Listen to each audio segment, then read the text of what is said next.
Bismillahirrahmanirrahim. Assalamualaikum warahmatullahi wabarakatuh. Waalaikumsalam warahmatullahi wabarakatuh.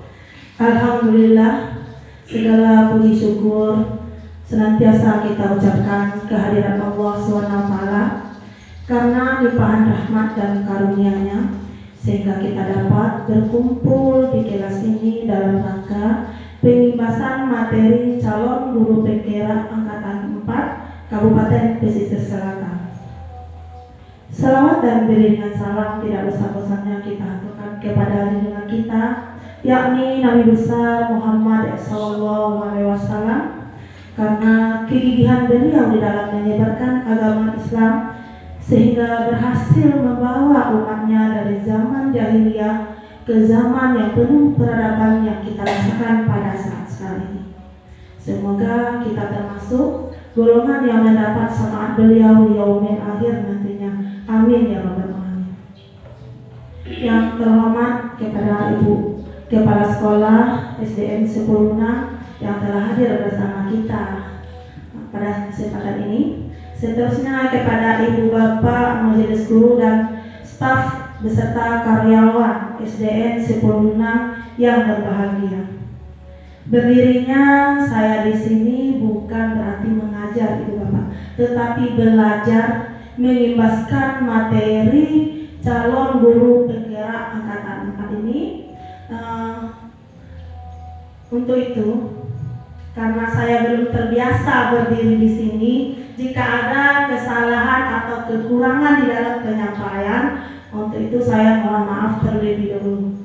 Maukah Ibu Bapak memberi saya maaf? Mau. Alhamdulillah, terima kasih.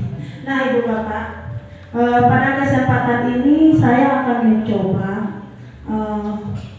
mengimbaskan materi yang pertama modul 1.1 yaitu tentang filosofi pendidikan menurut Ki Hajar Dewantara, dan materi yang kedua itu modul 1.4 yaitu budaya positif. Nah, menurut Ki Hajar Dewantara, pengajaran dan pendidikan memiliki makna yang berbeda. Pengajaran adalah bagian dari pendidikan. Pengajaran atau underwis merupakan proses pendidikan dalam memberi ilmu atau faedah untuk kecakapan hidup anak secara lahir dan batin. Sedangkan pendidikan offending adalah menuntun segala kekuatan kodrat yang dimiliki anak agar ia mampu mencapai keselamatan dan kebahagiaan yang setinggi-tingginya, baik sebagai manusia maupun sebagai anggota masyarakat. Jadi, pendidikan dan pengajaran merupakan usaha persiapan dan persediaan untuk segala kepentingan hidup manusia, baik dalam kehidupan bermasyarakat maupun hidup berbudaya dalam arti yang seluas-luasnya.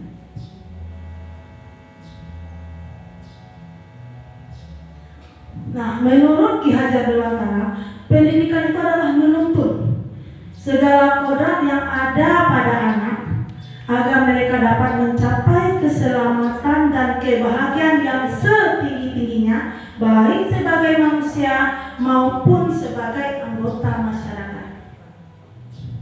Nah, tugas pendidikan itu adalah menuntun Ibu Bapak tumbuhnya kekuatan kodrat yang ada pada anak agar dapat memperbaiki lakunya, bukan dasarnya.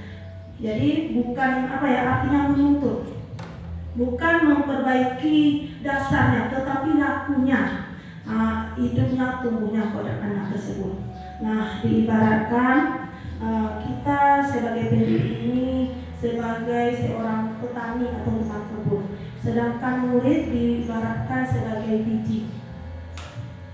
Nah, jika suatu biji ditanam, walaupun kurang berkualitas baik, tetapi di tangan petani, ditanam di tempat yang tanah yang tumbuh, diberi pencahayaan yang bagus, pengairan yang cukup, disiangi atau dihindarkan dari hama, diberi pupuk menghasilkan yang baik. Walaupun mungkin bibit yang kurang bagus tersebut, tetapi diolah dengan baik oleh petani, tentu akan menghasilkan hasil yang bagus. Begitu pula sebaliknya Ibu Bapak. Jika biji yang berkualitas baik, tetapi tanpa diolah dengan baik oleh petani, tentu akan menghasilkan yang sebaliknya pula. Tentu mungkin hasilnya kurang maksimal, karena mungkin namanya tumbuhan tentu butuh pengolahan, perawatan. Jika tidak dirawat, maka hasilnya bisa kita bayangkan bagaimana hasilnya. Begitu juga anak-anak kita Ibu Bapak. Guru adalah sebagai penuntun anak-anak kita agar mereka tumbuh dan meningkatkan kodratnya, bisa memperbaiki kodratnya. Dengan di tangan gurulah anak-anak kita bisa tumbuh dan berkembang sebaik-baiknya. Nah, walaupun mungkin anak kita ini kurang memiliki IQ yang tinggi, tetapi mereka dididik dan dibimbing dengan baik, tentu mereka akan bisa tumbuh dan berkembang seperti sesuai kodrat yang mereka miliki. Nah, sesuai filosofis di Hajadantara, Ingarso Sungkulodo, Ingmario Mangunkarso Tuguri Handayani. Tugas seorang guru di depan sebagai contoh dan teladan bagi muridnya, di tengah sebagai pemberi semangat, dan di belakang adalah sebagai pemberi dorongan.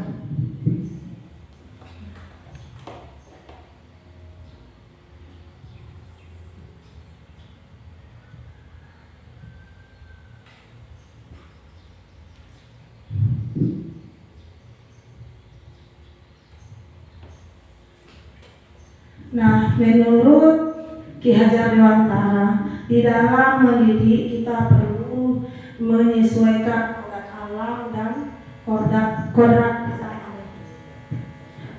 alam itu berkaitan dengan sifat dan bentuk lingkungan di mana anak itu berada.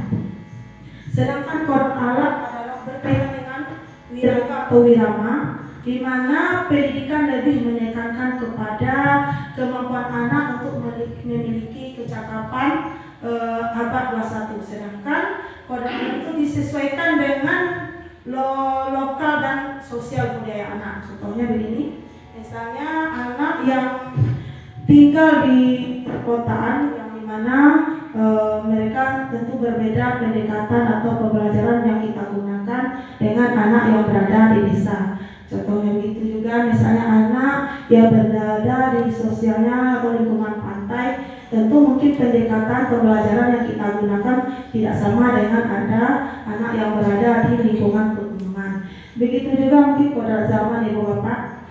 Ketika saya waktu sekolah dulu, guru saya mengenalkan tentang surat, di mana kita menyampaikan informasi atau berhubungan dengan orang yang lebih jauh menggunakan surat, baik itu surat pribadi ataupun surat resmi. Nah, tentu kalau kita kaitkan dengan sekarang, surat pribadi yang kita gunakan di zaman dulu tentu berbeda dengan surat zaman sekarang. Kalau sekarang kita sudah berada di abad 21, kita sudah mengenal dengan surat atau surat elektronik, yang dimana kita sudah menggunakan email untuk menyampaikan pesan kepada orang yang kita tuju. Kalau zaman dulu kan kita menggunakan perangko agar sebagai alat alat pembayaran untuk sampai ke tujuan. Kalau sekarang sudah dipermudah dengan menggunakan email. Begitu juga zaman dulu untuk menyampaikan informasi yang singkat cepat itu menggunakan telegram, di mana memesan itu menggunakan per huruf. Nah, sementara sekarang kita dengan adanya internet, jangankan hitungan menit 1 detik pun, bahkan kita bisa berhadapan langsung untuk menyampaikan informasi yang penting tersebut. Jadi ini perlu kita menyesuaikan pendidikan dengan kodrat alam dan kodrat zaman.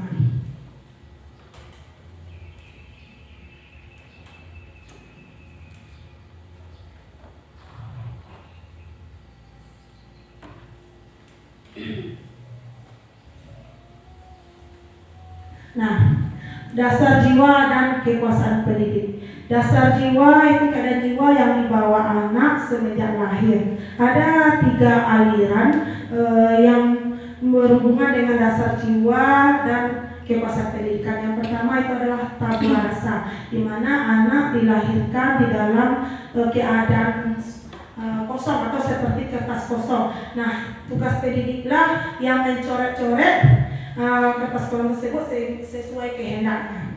Sedangkan yang kedua aliran negatif, di mana anak itu lahir sebagai selai kertas yang sudah ditulisi sepenuhnya, sehingga pendidikan dari siapapun tidak mungkin dapat mengubah karakter anak sepenuhnya. Aliran beranggapan pendidikan hanya dapat menolak pengaruh dari luar, sedangkan budi pekerti yang tidak tampak ada dalam jiwa anak tidak akan diwujudkan. Yang aliran ketiga itu konvergensi teori, anak dilahirkan diumpamakan sehelai kertas yang ditulisi penuh, tetapi tulisan itu suram. Nah, tugas pendidiklah yang menampilkan tulisan-tulisan baik itu, sehingga tulisan yang buruk itu suram dengan tulisan yang baik, sehingga yang tampak terang budi pekerti yang baik. Nah, menurut teori konvergensi teori ini, watak manusia itu dibagi menjadi 2 bagian. Ada intelligible, di mana berhubungan dengan kecerdasan dan angan-angan atau pikiran, serta dapat berubah menurut pengaruh pendidikan. Misalnya kelemahan pikiran, kebodohan, kecepatan berpikir dan lain-lain. Ini bisa kita rubah ibu bapak dengan pendidikan, dengan memberi pengajaran, sehingga kebodohan anak atau keterlambatan berpikir anak ini bisa kita rubah menjadi lebih baik. Sedangkan biologis berhubungan dengan dasar hidup manusia yang tidak dapat lagi berubah seumur hidupnya, yang berhubungan dengan perasaan, rasa takut, rasa malu, iri dan sebagainya. Contohnya mungkin anak ini lahir sebagai seorang yang penakut, tetapi di bawah pengaruh pendidikan, sehingga anak ini berubah menjadi anak pemberani. Tetapi di saat anak ini tidak bergerak berpikirnya, maka rasa takut itu akan datang, akan menguasainya. Jadi menurut ini rasa takut itu bisa dihilangkan secara sementara, tetapi di saat tertentu atau di saat rasa pikirnya, logikanya tidak bergerak, maka ini akan dipengaruhi lagi dengan rasa takutnya. Metode pengajaran yaitu ada 3, yaitu pertama Montessori, yaitu dimana menghentikan pembelajaran panca indera, sehingga ujung jari pun dihidupkan rasanya. Anak diberi kemerdekaan dengan luas, tetapi permainan tidak diterbitkan. Sedangkan Froebel juga menjadikan panca indera sebagai konsentrasi pembelajaran, tetapi yang diutamakan adalah permainan anak, dan kegembiraan anak. Namun dalam proses pembelajaran anak masih diperintah. Sedangkan taman siswa menggabungkan kedua teori ini, sehingga pembelajaran panca indera dan permainan tidak dipisahkan, karena taman siswa meyakini bahwa dalam segala tingkah laku dan kehidupan anak sudah diisi oleh sama pemelihara atau pengasuh yang dengan segala yang bersifat mendidik. Nah, ini taman siswa ini adalah taman siswa sekolah yang didirikan oleh Ki Hajar Dewantara. Nah, sesuai dengan kurikulum kita itu 13 dan sesuai yang dicanangkan oleh pemerintah kita itu membentuk profil Pancasila, dan kita sekolah kita sudah mengenal ya, di mana profil Pancasila itu beriman dan bertakwa kepada Tuhan Yang Maha Esa dan berakhlak mulia, menciptakan manusia yang mandiri, bernalar kritis, kreatif, bergotong royong dan berkebinekaan agama. Nah, Ibu Bapak, kita masuk kepada modul 1.4, yaitu tentang budaya positif. Nah, konsep budaya positif itu bagaimana cara membuat murid disiplin? Siapa yang bisa mendisiplinkan murid? Apakah guru? ataukah kepala sekolah atau orang tua murid atau murid itu sendiri?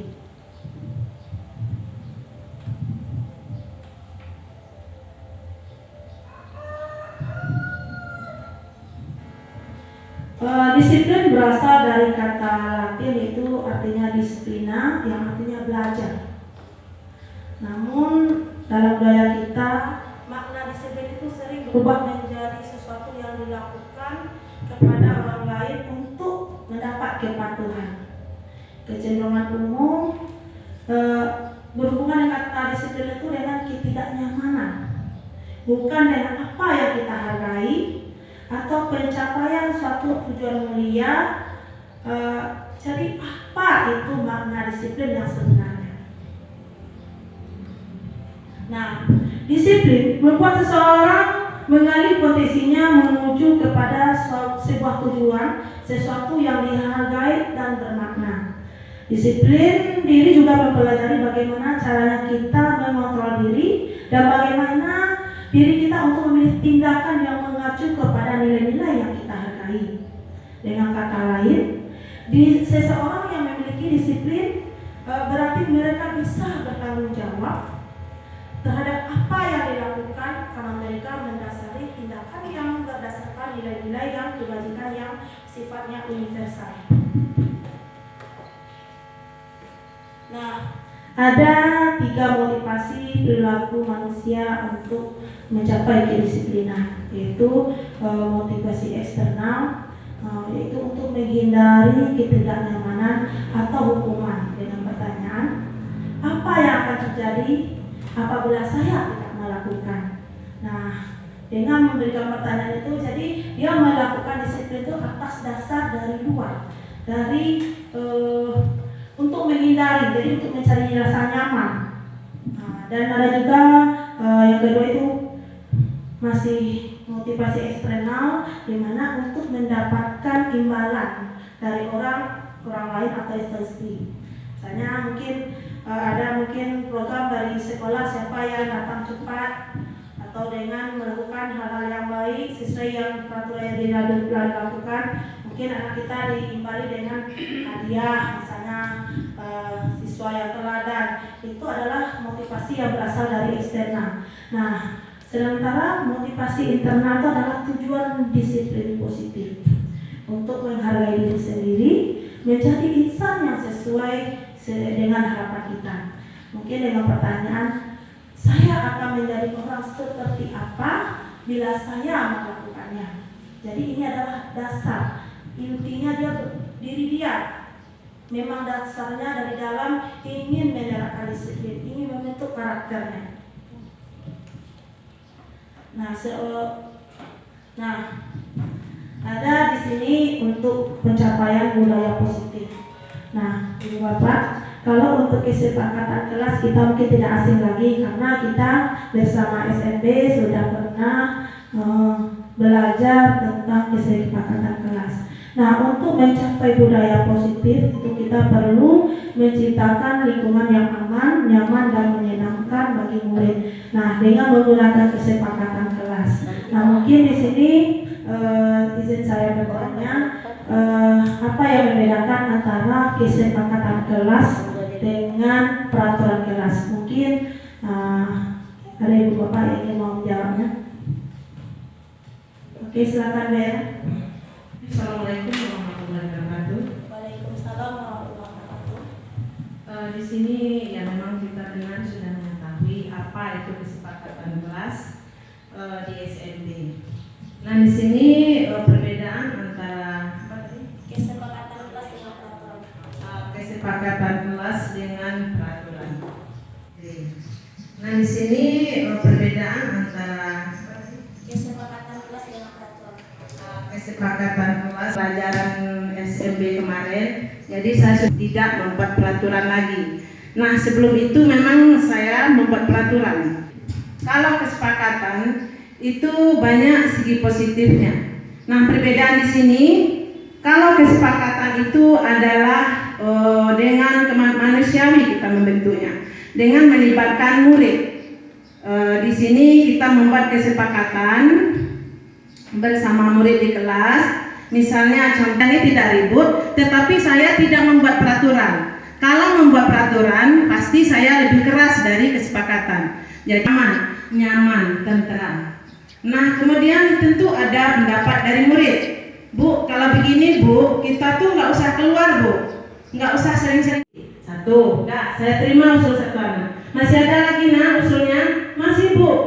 Kalau supaya kelas kita tidak rame, kita nggak usah ngomong-ngomong Bu. Saya terima juga masukan anak.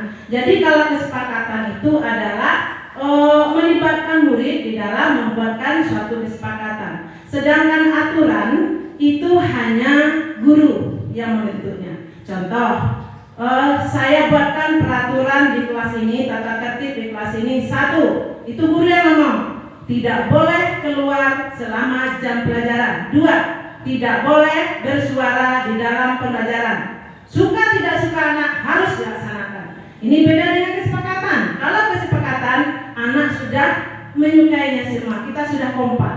Jadi kalau peraturan hanya segi dari guru saja. Kalau kesepakatan melibatkan keluarga kelas. Terima kasih. Assalamualaikum warahmatullahi wabarakatuh. Ibu Hendrawilis tadi, di mana peraturan itu adalah aturan yang berasal dari satu pihak, misalnya guru yang mengatur untuk kedisiplinan anak-anaknya. Sedangkan kesepakatan di mana aturan disiplin ini melibatkan seluruh anggota yang terlibat. Mereka lah yang membuat atau menyepakati aturan-aturan yang akan berlaku di kelas kita. Sehingga guru hanya sebagai pamong, mengarahkan atau sebagai fasilitator saja.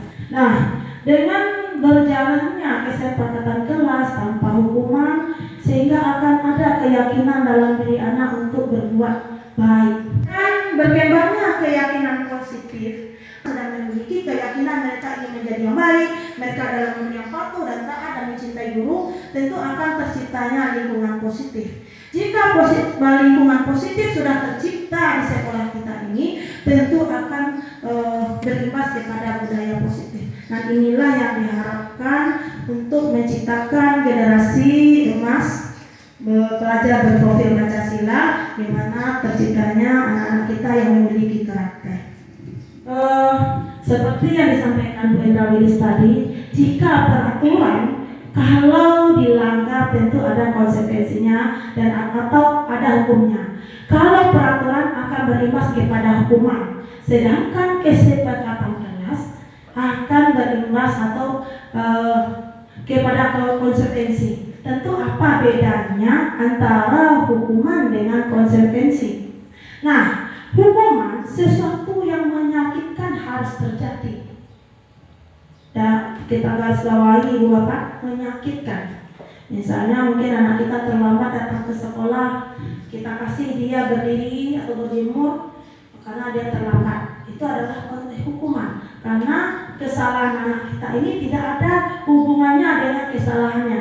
Hukumannya tidak ada hubungannya dengan kesalahan yang dilakukan anak. Sedangkan konsekuensi sesuatu yang harus terjadi. Misalnya anak kita terlambat.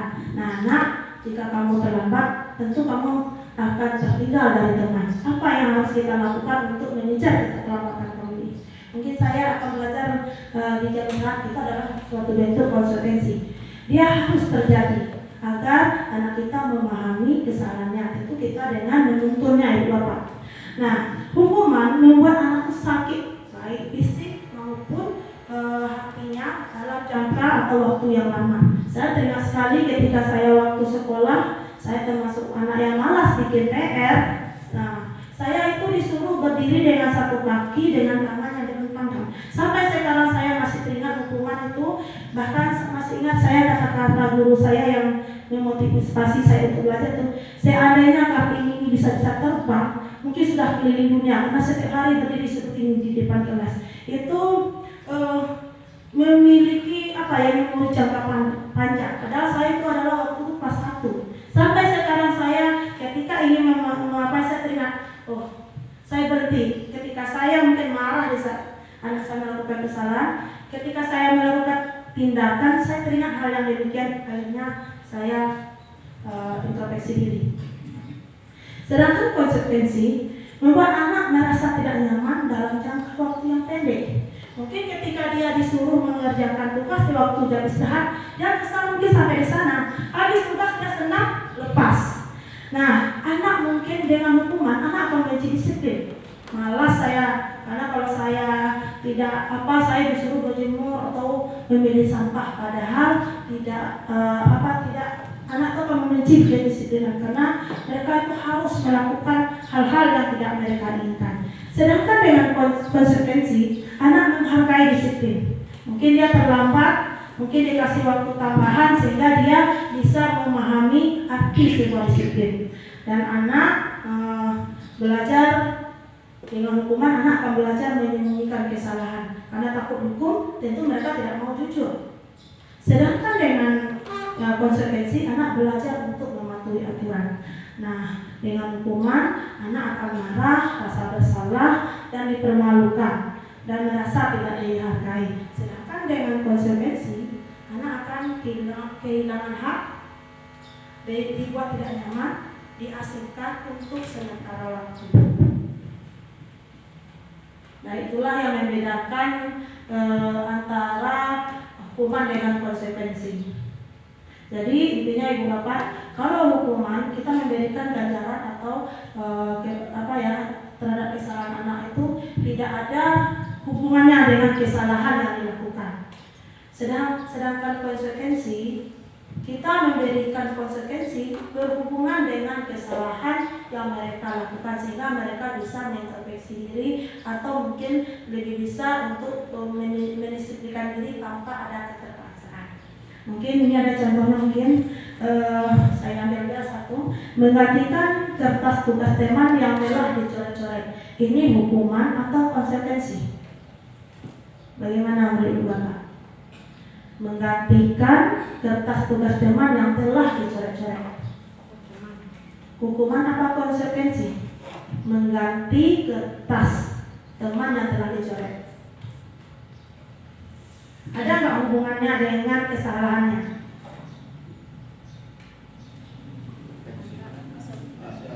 Ada, betul besar. Biasanya ada termasuk konsekuensi ya. Nah, misalnya kita ambil contoh olahraga, lari mengelilingi lapangan basket 2 kali karena terlambat 10 menit untuk pelajaran PJOK. Konsekuensi atau hukuman? Konsekuensi, bagus, karena ada hubungannya. Mungkin karena ada terlambat dia mungkin tidak ikut tadi pemanasan ya. Jadi dengan berlari mengelilingi lapangan tentu dia sudah melakukan pemanasan. Nah, sedikit lagi kebutuhan dasar manusia. Nah, menurut psikologi ada kebutuhan manusia yang perlu kita penuhi, yaitu yang pertama survival, yaitu kebutuhan untuk kebutuhan pokok, itu kebutuhan hidup ya. Yang kedua itu lodging, yaitu kebutuhan kesenangan atau perhatian. Yang ketiga fun, itu kesenangan ya. Power itu adalah kebutuhan akan pengakuan. Sedangkan freedom itu adalah kebebasan, di mana kebutuhan ini adalah yang perlu kita penuhi. Nah, menurut psikologis yang pernah saya baca, jika kebutuhan dasar manusia tidak dipenuhi, maka akan timbulnya permasalahan.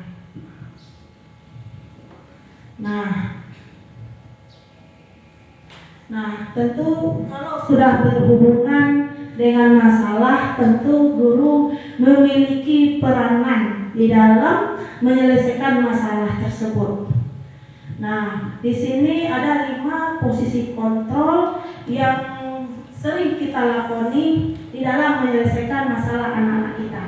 Yang pertama, penghukum, di mana guru di sini bertugas ketika berperan sebagai penghukum, di mana di saat anak murid kita melakukan satu kesalahan atau pelanggaran, guru langsung memberi hukuman terhadap sanksi dari kesalahan.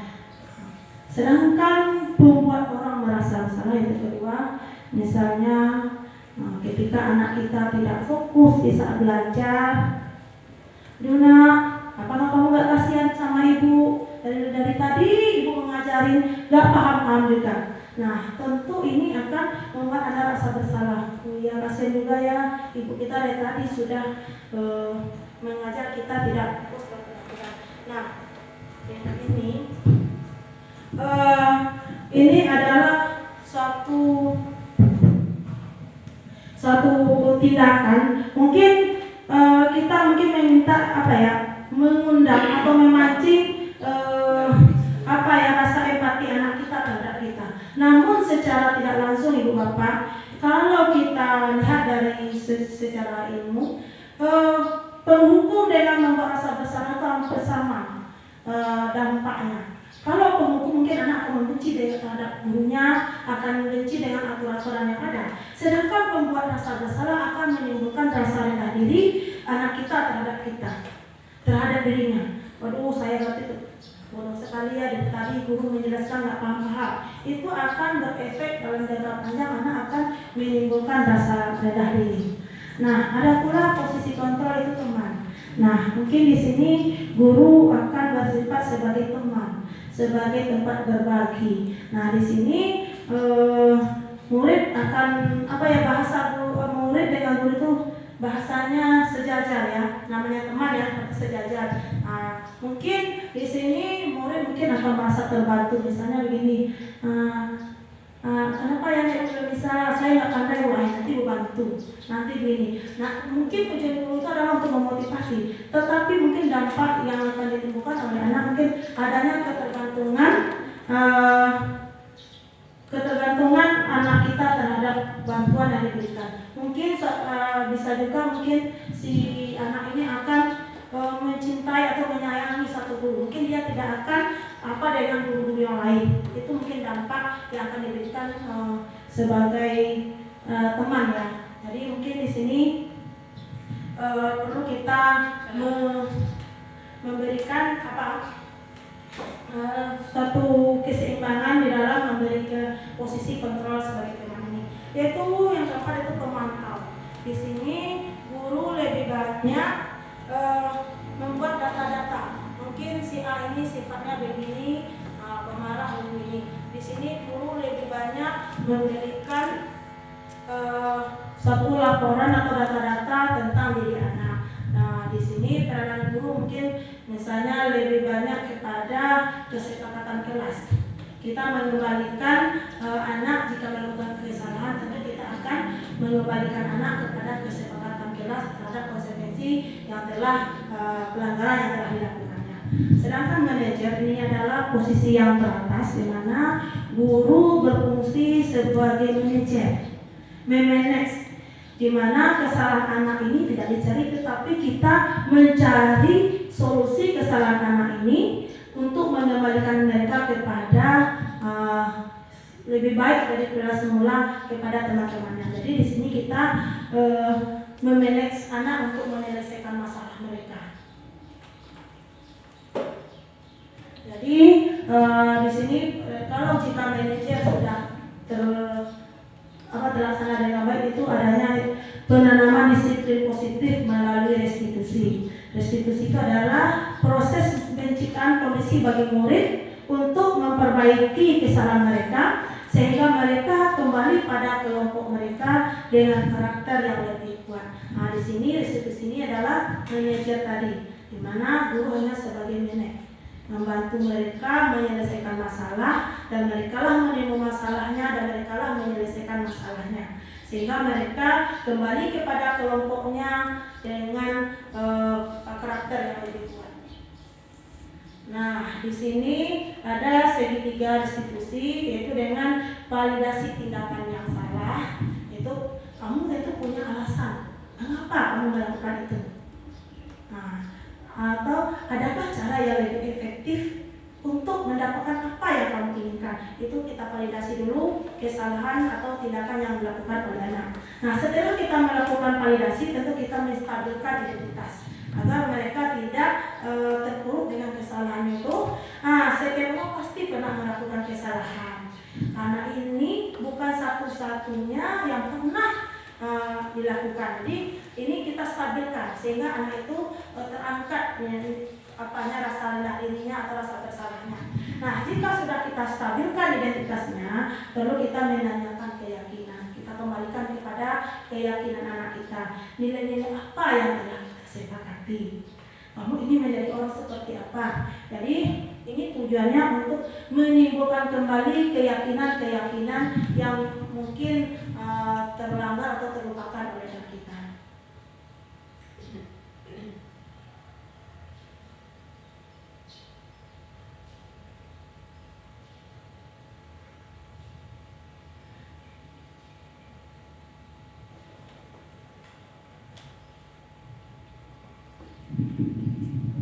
Nah, Ibu Bapak, itulah materi penjelasan calon guru penggerak yang telah saya rangkum. Semoga apa yang saya sampaikan itu dapat bermanfaat dan berguna bagi kita semua. Mohon maaf jika ada kekurangan dan kesalahan saya saat menyampaikan materi tadi, dan saya ucapkan terima kasih atas kesempatan dan partisipasi Ibu Bapak semua. Saya tutup dengan Assalamualaikum warahmatullahi wabarakatuh.